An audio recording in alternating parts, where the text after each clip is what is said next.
Hello po sa inyong lahat mga ka-crypto. Ako po si Pinoy Crypto Trader at sa video na ito ay atin pong pag-uusapan ang aking technical analysis update dito sa lower chart time frame ni Bitcoin ngayon pong April 15 taong 2024. At ayan, nakikita po natin dito ay ang kanyang 1 hour chart time frame.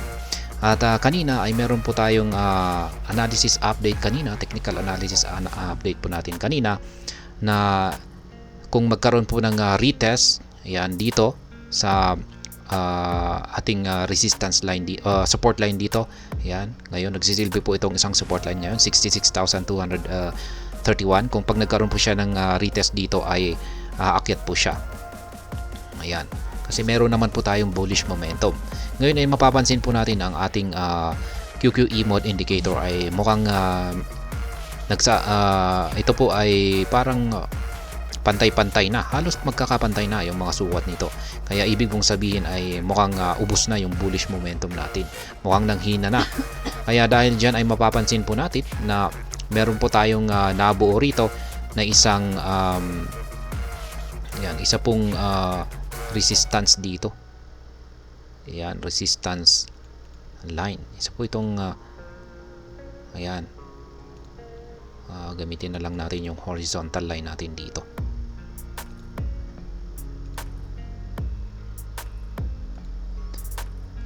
Siya, gamitin po natin yung kulay puti.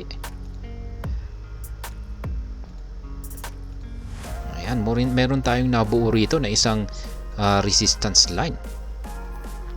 At ngayon ay yung kailangan po nating bantayan ngayon dito ay kung magkakaroon siya ng breakout dito or kung babalik po siya dito sa ilalim ng resistance line natin na 66,231. Kasi kung pag nakabalik po siya dito sa ilalim ay posible po siyang bumagsak.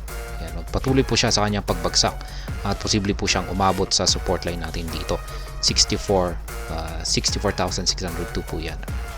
Kaya ayan, kasi nakikita natin parang makakaranas siya ng isang retracement. At ayan, at mapapansin din natin na talagang nahihirapan po siyang tumagos dito.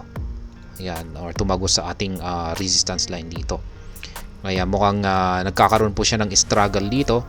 Kaya possible po na kung hindi po niya kakayanin yan ay babagsak po siya. Ayan. Kaya ang hinihintay po natin dito ay kung saan po siya magkakaroon ng breakout. Kaya parang two directions po tayo rito. Ayan, kung mababasag po niya yung yung ating resistance line dito ay aakyat po siya. Pero kung pag dito naman po siya nagkaroon ng breakout dito sa ibaba, yan, ay babagsak naman po siya. Kaya sa kabuuan ay sa ngayon ay yung tinututukan po natin ngayon ay kung saan po siya magkakaroon ng breakout. Dito kaya or dito. Kaya ayan, patuloy po nating babantayan ito at magbibigay po ako ulit ng update mamaya kung ano yung magiging resulta nito.